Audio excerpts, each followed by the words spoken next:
Hello, YouTubers, friends, compatriots, blue liquor shills, Dutch stars, peasants, vassals, Cossacks, Black Sea skippers. I'm a useful idiot, and today I want to talk about the events unfolding in Ukraine. I've been holding off on this for a while because I haven't really had that much to add to what's been reported out there. Pretty dramatic events unfolding there. But now I'm just going to go ahead and do a video because for me, historically, it's just fascinating to see this evolution of Ukraine to where they are now. And but before I get into a little history and a little speculation, let's talk about the events that have unfolded just recently. This is kind of picking up where the Orange Revolution of 2004-2005 left off. We still have Viktor Yanukovych in power, and most notable thing about Viktor Yanukovych to me is he's the leader of Ukraine, and he doesn't even speak Ukrainian. He only speaks Russian, and this is one of the problematic issues about the Ukraine. And so now we have these riots and protests unfolding the last 2 months, and these erupted because Yanukovych was leaning towards signing an economic agreement with the Eurozone, and at 0 hour goes back and is going to embrace the offer by Russia and Putin. And the short-term aspects of the deal with the Russians looks pretty good. They're going to buy sovereign bonds from Ukraine and not have any trade wars, and they have a very great tight relationship as far as their energy. And so this short-term goal. But the problem is that the Ukraine historically has always looked to want to be part of the European community. And in fact, their history is so rich and complex. I'm just going to attach the Wikipedia page for the great bulk of it, because for the most of the history of the Ukraine, their borders morphed beyond belief, year after year, decade after decade, century after century, and we're always seem to be absorbed in one part of the country or another. And these manifestations we see now are a part of that legacy, and that's what makes it so fascinating. So now we have the violence turned up. The images of Molotov cocktails being heaved at police are unforgettable. And now we have several dead protesters and supposedly 200 injured police. And this violence could go on for quite some time. I guess huge crowds are moving into Kiev, and there's also protests and violence and storming of public buildings spreading to western cities as well. And this is all the more interesting. So I for one don't want to really predict what's going to happen down the road, because there's a lot of variables involved, and things have a way of managing to happen. My gut instinct tells me this will unfold the way the Iranian Green Revolution happened, and or didn't happen, where there will be certain expectations and there'll be a lot of perseverance, but eventually things will go back to normal. And one has to question, of course, why the Ukraine, in spite of the evidence that the Eurozone is having some great difficulties, wants to move towards that direction and tie itself with the Eurozone. But once again, historically, in the legacy of what Ukraine wants to associate itself with, in many respects, they have not left the Soviet Union. They're still part of that axis. And one of the reasons for that, of course, is that Ukraine has had a long and rich history with Russia, and therefore the percentage of the populations of Russians is fairly large. 46 million people, and 77% are Ukrainian, but 17% are Russian.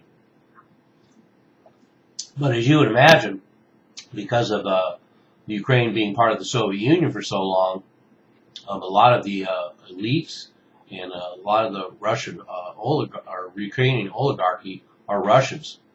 and a lot of the development in the country went to the Russians. And there's a lot of reasons for that, but I'll get into that in a minute as well. And it's kind of interesting to note, too, that because of the split from Russia, Ukraine has the second largest military in Europe after Russia. So they still have a formidable military force, which is interesting. But the fact that the country is 80% Ukrainian is still not going to help the Ukrainian people at this juncture. It doesn't appear. It seems like this ancient struggle of Ukraine, situated right between the heart of Europe and the very heart of Russia, puts them in a very interesting spot historically. And in fact, they are the largest country in Europe if you include them as part of the Europe zone. So, but one of the other disturbing aspects of this whole thing unfolding, of course, is Western interventions and meddling to see U.S. State Department officials and people like John McCain going over to Ukraine and stirring up trouble at these demonstrations is not helping anyone. I'm sure any American would be outraged if there was protests in Mexico and Soviet or say Russian or Chinese state leaders showed up to stir up the crowds down in Mexico. So that's one way of looking at it. But so anyway, let's get into a little bit of history now. And like I say, a little bit, their history of the Ukraine is so rich and complex that it's worth taking a look at for anybody interested.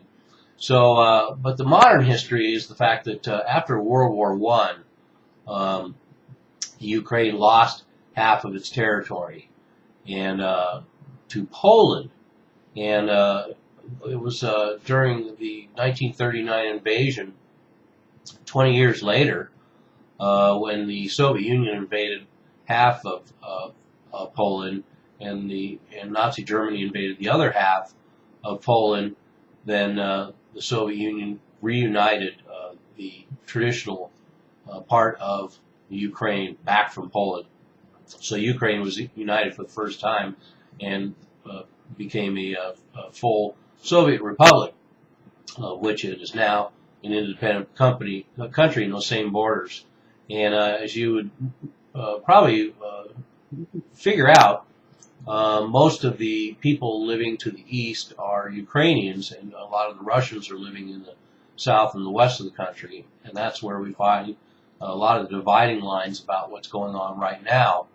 And it's also very complicated because Russia is leasing their Black Sea Fleet port, and if Ukraine move more to the west into the Eurozone, Russia could end up losing control of that port and not have a presence in the Black Sea. And this situation we see now is a result of that restructuring their borders in over the 20th century, and also the fact that during the 1932-1933 there was a Ukraine genocide. A lot of Westerners don't know about this, but under Stalin there's retribution against the Ukrainians, and 10 million people died in a famine, and that certainly wasn't forgotten. Although during World War II, certain parts of Ukrainian society welcomed the Nazis as liberators, certainly initially, the fact is that 7 to 8 million Ukrainians served in the Russian army during World War II, so their Russian nationality dominated over their Ukrainian nationalism, at least for that point. So, of course, Ukraine became independent in the collapse of the Soviet Union in 1991. And like I say, it's the second largest military in Europe after Russia, the largest country in Europe, 46 million people, and the world's third largest grain exporter. So that's something else that they have to offer the world, and not surprising considering their location. And it's also the traditional homeland of the Khazars.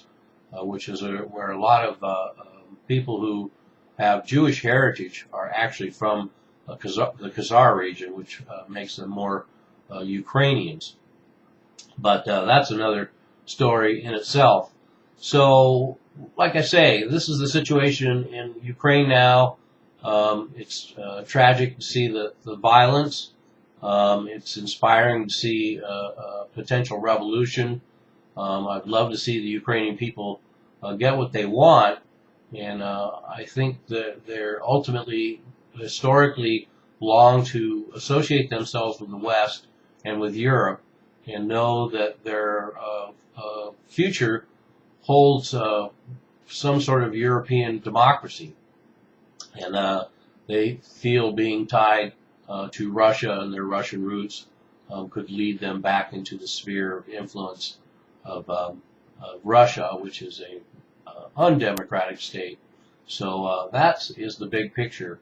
And there's talks about potential for the government to resign. The opposition is demanding that there are early elections and that the government changes, and it will be a standoff for a while, but as I say, I suspect things will go back to normal. But if not, certainly I will be supplying some updates.